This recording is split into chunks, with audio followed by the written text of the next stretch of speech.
आप सभी को जय हिंद। विशाल भारत ब्रॉडकास्ट सर्विसेज से मैं खुशी रमन भारतवंशी आप सभी से रूबरू हूँ। आज और अब तक दुनिया में अभी भी गौ हत्या बंद नहीं हो पा रही है, अभी तक गौ हत्या चल रही है। तो आज हम विशाल भारत ब्रॉडकास्ट सर्विसेज के स्टूडियो से जानेंगे कि हमारे साथ हैं पातालपुरी मठ के पीठाधीश्वर महंत बालक दास जी महाराज। इनसे जानेंगे कि गौ हत्या पर राष्ट्रीय कानून लागू होना चाहिए और कैसे होना चाहिए, इस पर संत समाज का क्या विचार है।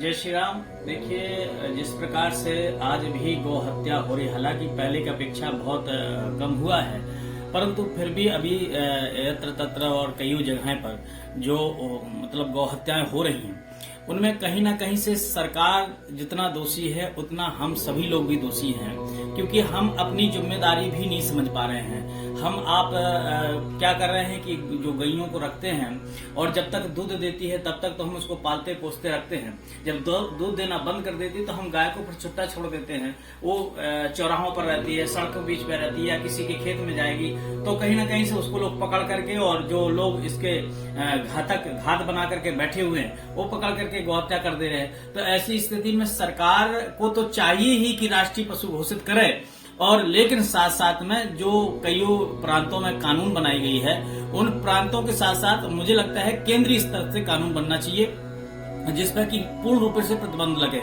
लेकिन साथ साथ में हम सभी को इस बात का जागृत होना पड़ेगा। हम सभी को समझना चाहिए कि गौ माँ है और गौ से हमको बहुत सारी चीजें मिलती हैं, दूध से लेकर के। गौ में 33 करोड़ देवी देवता विराजमान रहते हैं। तो ऐसी स्थिति में गौ समृद्धि और गौ की सेवा करने से मन में शांति, घर में शांति और धन वैभव आदि हर चीज की प्राप्ति होती है। अगर हम फायदा की दृष्टि से देखें तो हमको दूध देती है, गोबर से उससे कंडे बनते हैं, खाद बनती है, पेशाब से भी कई रोगों की दवाइयां बनती हैं। तो ऐसी स्थिति में अगर हम उस दृष्टि से भी गौ की सेवा करें और सेवा भाव में अगर करते हैं तो कहते हैं गौ सेवा करने से कई जन्म के पाप जो होते हैं वो नष्ट हो जाते हैं। तो मुझे लगता है कि हम सभी को जागृत होना पड़ेगा, और जो हम अपने गाय माता को छोड़ देते हैं और दूसरों के सारे छोड़ देते हैं, भूखे छोड़ देते हैं, रोडों में छोड़ देते हैं, उस पर कंट्रोल होना चाहिए। उसकी सेवा करना चाहिए, रखना चाहिए, चाहे दूध दे या न दे, उस भाव से रखना चाहिए।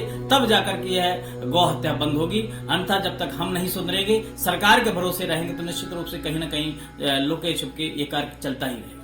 महाराज जी, जैसे अभी कानून बनने के लिए तो इस पर संत समाज क्या जागरूक कर रहा है लोगों को, और किस प्रकार वो आगे आकर लोगों को समझा रहा है कि गौ हत्या बंद हो, तो इस पर आपका क्या विचार है? देखिए, संत समाज अपने स्तर से पूर्ण रूपेण से लगी हुई है, और चाहे वो सभाओं के माध्यम से और चाहे प्रवचनों के माध्यम से, गौ कथा के माध्यम से, या गांव देहातों में जाकर के जागृति करते हैं, लोगों को समझाते हैं गौ माता है और माँ के समान उसको मानो, माँ के समान पूजो, माँ के समान सेवा करो। तो ऐसी स्थिति पर हम अपने स्तर से जागृति तो कर ही रहे हैं। संत समाज यत्र तत्र जगह जगह जहां तक उसकी पकड़ है, जो संत की जहां तक वो जाकर के प्राय करके प्रवचनों के साथ साथ गौ माता के बारे में जरूर 10 मिनट, 5 मिनट, आधा घंटा रोज प्रवचनों के माध्यम से बोलते हैं लोग।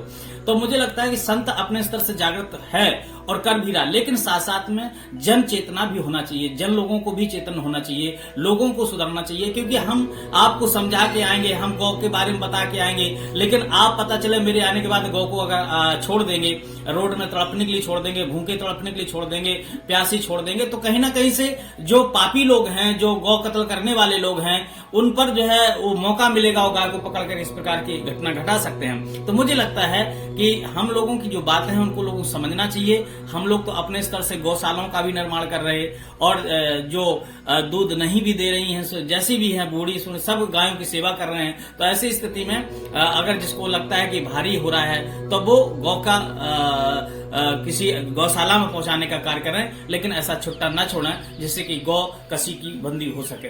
तो बहुत सारी चीजें हैं और हर व्यक्ति को चेतना चाहिए, हर व्यक्ति को समझना चाहिए, तब जाकर के यह पावन हो पाएगा। महाराज जी, कुछ लोग गाय खाने को ही धर्म समझते हैं, तो उनके लिए आप क्या कहना चाहेंगे? देखिए, वो विधर्मी लोग हैं और आताताई लोग हैं, अधर्मी लोग हैं, जिनको ना समाज से मतलब है, ना परंपराओं से मतलब है, ना जिनको किसी प्रकार से कोई धर्म से लेना देना हो। अपना धर्म तो बर्बाद कर रहे हैं, दूसरों का भी धर्म बर्बाद कर रहे हैं। ऐसे लोगों का पशु समान माना गया है। वो लोग जो है, जो विधर्मी लोग हैं, कुलसित लोग हैं, कुटिल लोग हैं, पापा और अत्याचारी लोग हैं, उनके लिए तो देखिए एक ही बात है, हम राक्षस की उपाधि उनको देते हैं कि वो राक्षस हैं। तो ऐसी स्थिति में भगवान उनको दंडित करेगा। लेकिन हम जो सनातनी हैं, जो हम धर्मावलंबी हैं, जो हम गाय को गाय माता मानते हैं, हम अपने स्तर से सेवा करते रहें और समय पाकर के उन अधर्मियों पर भी कुठाराघात किया जाए, उन अधर्मियों पर भी प्रहार किया जाए, जिससे कि वो ऐसी सजा उनको दिलाई जाए कि भविष्य में वो चेत जाए कि नहीं, हमको यह कार्य नहीं करना चाहिए। अगर हम करेंगे तो हिंदू समाज और ये सनातन धर्मावलंबी गौ को मानने वाले लोग हमको छोड़ेंगे नहीं। तो ऐसी स्थिति में एक भय भी उनको होना चाहिए, और अगर इस प्रकार की घटना होती है तो उस पर हम सब मिलकर के पाबंद करें और उनके ऊपर इस प्रकार की कुठारा, इस प्रकार का जो कार्य करेंगे जिससे उनको भयभीत बना रहे। धन्यवाद महाराज जी। महाराज जी के अनुसार राष्ट्रीय कानून लागू होना चाहिए और जन जागरूकता के माध्यम से लोगों को गौ हत्या पर रोक लगाने के लिए लोगों को जागरूक करना चाहिए।